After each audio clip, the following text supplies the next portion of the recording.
Class 12 physics electric potential and capacitance लेके आ चुका हूं। अब इस चैप्टर को पढ़ने से पहले कुछ बातें आप ध्यान में रखिए। हमारे पास अगर मैं किसी वस्तु पे, किसी ऑब्जेक्ट पे काम करता हूं और उस काम को करने में मैंने वस्तु में कोई एक्सलरेशन नहीं दिया, मैंने बड़े आराम से उस वस्तु को एक जगह से उठा के दूसरे जगह तक लेके गया, जिसमें एक्सलरेशन क्या है, 0 है। इस कंडीशन में जो आपका वर्क डन होता है वो उस ऑब्जेक्ट के पोटेंशियल एनर्जी के चेंज के बराबर होता है। क्या पहला बात मेरा समझ में आया?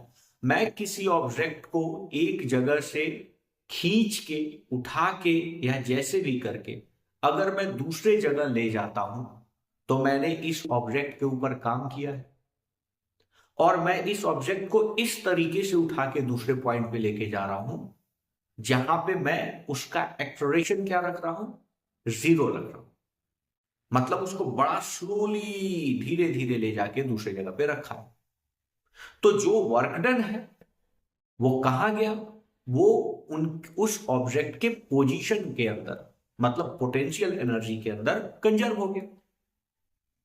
मतलब हम ये बोल सकते हैं कि पोटेंशियल एनर्जी का हमेशा डिफरेंस डिफाइन होता है। एक पॉइंट से दूसरे पॉइंट पे पोटेंशियल एनर्जी का डिफरेंस क्या होगा? हमेशा पोटेंशियल एनर्जी का क्या डिफाइन होता है? डिफरेंस।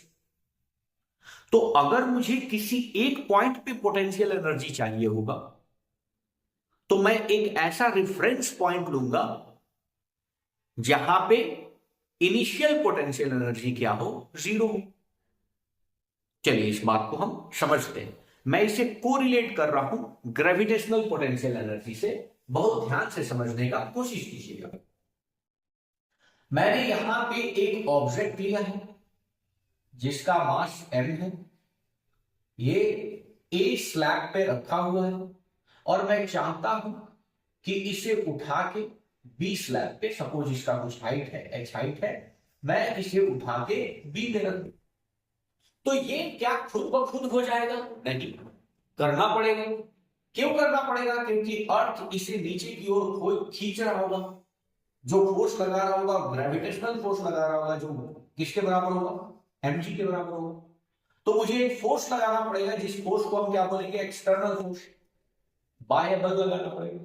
और मैं ये बाह्य बल लगा के इसे धीरे धीरे उठा के कहां पे रखना चाहता हूं? बी पे। तो अगर मैं धीरे धीरे स्लोली उठा के बी पे रखना चाह रहा हूं तो एफ एक्सटर्नल ऑलमोस्ट किसके इक्वल होगा? mg के इक्वल होगा। mg से 0.001 क्या होगा? ज्यादा होगा, तभी तो ये लिफ्ट करेगा, उठा पाएगा। और इसे उठा के ले जाके मैंने कहां पे रखा? बी पे रखा।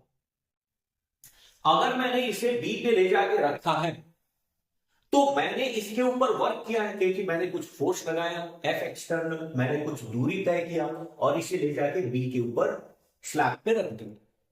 तो इसके पीछे जो मैंने काम किया वो कहां चला गया? तो वो चेंज इन पोटेंशियल एनर्जी के बराबर चला गया। मतलब मेरा जो यहां पे वर्क डन हुआ, वर्क डन क्या हुआ? मैंने वर्क डन किया है, ए से उठा के कहां ले जाके रखा है? बी तक रखा है। तो इसके कारण जो इसका पोटेंशियल होगा वो final potential minus initial potential के बराबर होगा। मान लेते हैं कि बी पॉइंट पे इसका पोटेंशियल एनर्जी यूवी था और ए पॉइंट पे इसका पोटेंशियल एनर्जी यूए था।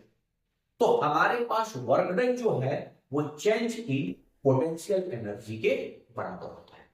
पहला बात क्लियर है। अब दूसरा, मुझे किसी एक पॉइंट का पोटेंशियल अगर निकालना होगा तो कैसे निकालेंगे? हमने तो ये कहा कि हमेशा पोटेंशियल डिफरेंस डिफाइन होता है, किसी एक पॉइंट का पोटेंशियल डिफाइन नहीं होता है।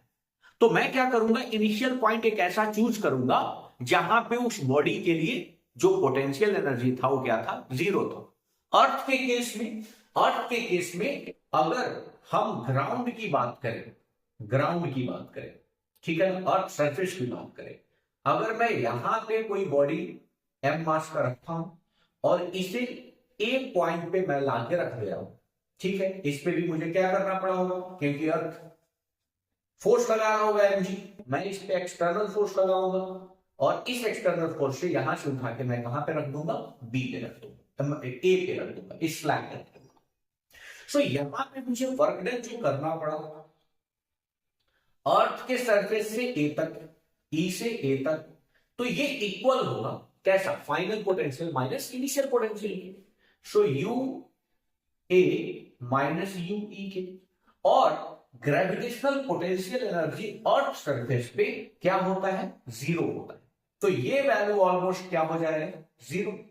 मतलब हमारे पास वर्क डन अर्थ के सरफेस से ए पॉइंट तक ले जाने में किसके बराबर होगा, पोटेंशियल एट ए के बराबर। यानी यहां पे भी मैंने डिफरेंस ही डिफाइन किया है, लेकिन मैंने एक ऐसा पॉइंट चूज किया जहां पे ऑलरेडी पोटेंशियल क्या था, जीरो था। तो मैं यहां से ए पॉइंट तक लेके गया, तो हमारे पास वर्क डन हुआ अर्थ सरफेस से ए तक, और पोटेंशियल एनर्जी किसका मिल गया, ए का मिल गया। अब इस बात को समझो इलेक्ट्रोस्टैटिक पोटेंशियल एनर्जी के केस में, कि इलेक्ट्रोस्टैटिक पोटेंशियल एनर्जी में क्या हो रहा होगा। मैं अज्यूम करता हूं कि यहां पे एक कोई चार्ज है पॉजिटिव क्यू, इस पॉजिटिव क्यू चार्ज के कारण जो इलेक्ट्रिक फील्ड होगा वो क्या होगा, आउटवर्ड, बाहर की ओर होगा। जो हमारे पास इलेक्ट्रिक फील्ड होगा वो कहां होगा, बाहर की ओर होगा। ठीक है, सपोज यहां पे कोई चार्ज है, ए पॉइंट पे कोई चार्ज है प्लस क्यू मान लेता हूं मैं, ठीक है। तो ये चार्ज इस पे क्या लगा रहा होगा, फोर्स लगा रहा होगा। कैसा फोर्स, इलेक्ट्रोस्टैटिक फोर्स, ठीक है। इलेक्ट्रोस्टैटिक फोर्स यहां पे लग रहा होगा एफ ई, इलेक्ट्रोस्टैटिक फोर्स इसको क्या भेज रहा होगा, दूर भेजने की कोशिश कर रहा होगा। मैं चाहता हूं कि इस प्लस क्यू चार्ज को, जो स्मॉल वाला क्यू चार्ज है, इसे ए बिंदु से मैं चाहता हूं इस बी बिंदु तक लाना। अब बताओ कि जो इलेक्ट्रोस्टैटिक फोर्स लग रहा है वो तो इसे दूर भेजने की कोशिश कर रहा है, और मैं चाहता हूं इस पे फोर्स लगा के मैं ए से कहां पे लेके आ जाऊं, बी पे लेके आ जाऊं। तो क्या ये ऐसे पॉसिबल है, क्या पॉसिबल नहीं है। तो मुझे क्या लगाना पड़ेगा, एक एक्सटर्नल फोर्स लगाना पड़ेगा इलेक्ट्रोस्टैटिक फोर्स के अगेंस्ट। मतलब मैं यहां पे एक फोर्स लगाऊंगा जिसको मैं बोल रहा हूं एफ एक्सटर्नल, ठीक है ना। ये जो फोर्स लगा रहे हैं हम एफ एक्सटर्नल लगा रहे हैं इस चार्ज पे, इस पॉजिटिव क्यू, स्मॉल क्यू वाले चार्ज पे एफ एक्सटर्नल फोर्स में लगा रहा हूं, और इसकी भी वैल्यू ऑलमोस्ट किसके बराबर होगी, इलेक्ट्रोस्टैटिक फोर्स के बराबर होगी। क्योंकि मैं इसे बहुत ही स्लोली विदाउट एक्सलेरेशन खींच के ए से कहां पे लेके आना चाहता हूं, बी पॉइंट पे लेके आना चाहता हूं। और जब भी एक्सलेरेशन जीरो हो, ठीक है, और मैं इसे स्लो स्लो खींच के अगर बी तक लेके आ रहा हूं, तो यहां पे भी वर्क डन हो। जो वर्क डन होगा इसमें हमने इस चार्ज को ए पॉइंट से बी पॉइंट तक लेके आया है, ये इक्वल होगा किसके, चेंज इन पोटेंशियल एनर्जी। मतलब हमारे पास बी पे potential energy U B minus U A, change in potential energy के बराबर होगा। अच्छा, मैं ये देख ले रहा हूं कि वर्क कितना होगा। अगर कोई पूछे कि ये वर्क कितना होगा, तो आप यूं समझो कि मैं इसे बहुत ही छोटे छोटे छोटे छोटे डिस्प्लेसमेंट करा के मैं कहां तक लेके आया हूं, ए से बी तक लेके आया हूं, बहुत छोटा छोटा डिस्प्लेसमेंट। और आप ये भी समझो कि ये प्लस क्यू चार्ज जैसे जैसे नजदीक आएगा इस पॉजिटिव क्यू चार्ज के, तो फोर्स भी वैरी करेगा। तो जब छोटे छोटे चीज को, छोटे छोटे वर्क को जोड़कर मुझे टोटल वर्क लाना होता है, तो मैं किस चीज का यूज करता हूं, इंटीग्रेशन का। इंटीग्रेशन क्या करता है, छोटे छोटे चीजों को लाके जोड़ के बड़ा करता है, समाकलन जिसको बोलते हैं इंटीग्रेशन। तो मैं यहां पे वर्क डन के लिए, work done from A to B के लिए यूज कर रहा हूं क्या, एफ एक्सटर्नल, एक्सटर्नल फोर्स लगा, और जो डिस्प्लेसमेंट हो रहा है वो बहुत छोटे छोटे, सपोज डी आर बहुत छोटा छोटा डिस्टेंस, डी आर डिस्टेंस से मैं इसको डिस्प्लेस करा रहा हूं। कहां से कहां तक, ए से बी तक। तो ए से बी तक, ठीक है। तो ये हमारे पास क्या होगा, वर्क डन का फॉर्मूला होगा, ठीक है। वर्क डन के लिए हमें इंटीग्रेट करना पड़ेगा। अच्छा, एक बात बताओ कि इस एफ एक्सटर्नल की वैल्यू किसके बराबर होगी, एफई के बराबर होगी। और चूंकि एफ एक्सटर्नल एफई के अगेंस्ट लग रहा है, इलेक्ट्रोस्टैटिक फोर्स अगर मैं बोलूं कि एफई कितना लग रहा है, तो कूलम्ब्स लॉ तो आपको याद होगा, K Q small Q upon R square, लग रहा होगा या नहीं।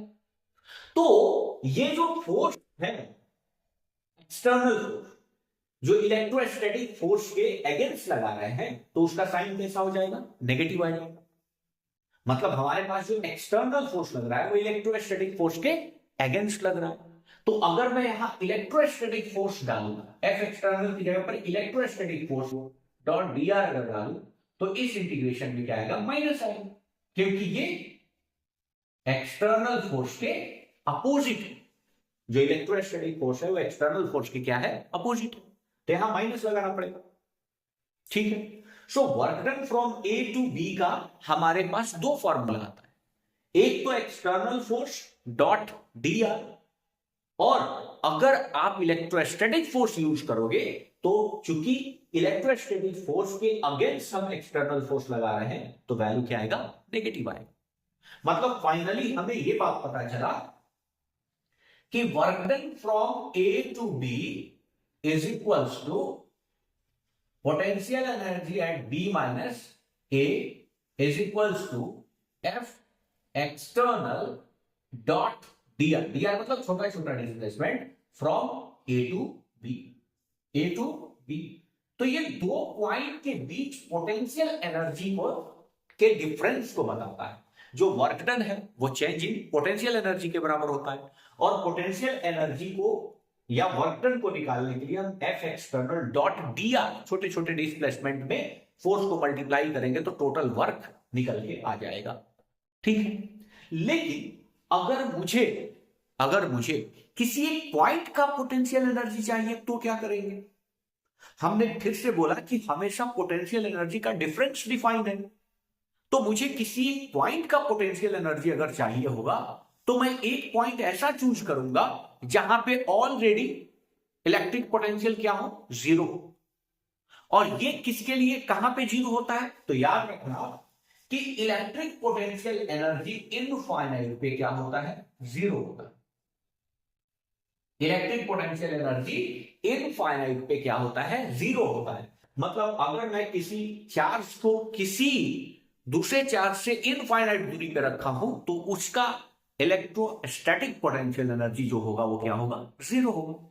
सो मैं क्या करूंगा, अगर किसी पर्टिकुलर पॉइंट का मुझे निकालना होगा क्या, इलेक्ट्रिक पोटेंशियल, तो मैं क्या करूंगा, ध्यान से देखो, तो मैं क्या करूंगा, अगर कोई चार्ज है प्लस क्यू अगेंस्ट, इससे बाहर की ओर इलेक्ट्रिक फील्ड लो, बाहर की ओर, ठीक है। इलेक्ट्रिक फील्ड पॉजिटिव चार्ज से कहां होता है, बाहर की ओर, बाहर की ओर। सो मैं ए पॉइंट का अगर पोटेंशियल चाह रहा हूं तो मैं किसी इस चार्ज को, ये जो भी चार्ज था पॉजिटिव क्यू, मैं इसको इनफाइनाइट पॉइंट से धीरे धीरे करके कहां पे लेके आऊंगा, ए पे लेके आऊंगा। ठीक है। सो हमारे पास यहां पे जो वर्क डन होगा वो इनफाइनाइट से ए पे लाने के लिए किया है। मतलब वर्क डन कहां से कहां लेके आ रहे हैं चार्ज को, क्यू से ए पे लेके आ रहे हैं। अच्छा, सो ये बराबर होगा पोटेंशियल, फाइनल पोटेंशियल ए माइनस इनिशियल पोटेंशियल जो इनफाइनाइट पे थे। और हमें पता है कि इनफाइनाइट पे पोटेंशियल क्या होता है, जीरो होता है या नहीं। So work done from infinite to A पे लेके आने के लिए पोटेंशियल एट ए हुआ। तो जब भी हमें किसी पर्टिकुलर पॉइंट का पोटेंशियल निकालना होता है तो हम एक ऐसा रेफरेंस पॉइंट चूज करते हैं जहां पे इनिशियल पोटेंशियल क्या हो, जीरो। और इलेक्ट्रोस्टैटिक के केस में पोटेंशियल, इलेक्ट्रिक पोटेंशियल जीरो कब होता है, जब चार्ज से कोई दूसरा चार्ज इनफाइनाइट की दूरी पर होता है। और अर्थ के केस में पोटेंशियल एनर्जी जीरो कहां होता है, अर्थ के सरफेस पे जब कोई ऑब्जेक्ट रखा होता है। होप इतना आइडिया क्लियर है। ये आइडिया क्लियर है कि हमारे पास इलेक्ट्रिक पोटेंशियल एनर्जी का क्या कंसेप्ट है। ठीक है। तो अब हम कैलकुलेट करेंगे electric potential energy eight point. ठीक है। कोई चार्ज के कारण किसी पॉइंट पे इलेक्ट्रिक पोटेंशियल एनर्जी कैसे कैलकुलेट करें। ठीक है, तो इलेक्ट्रिक पोटेंशियल हम लोग अगला टॉपिक करेंगे। होप ये आइडिया आपको क्लियर होगा।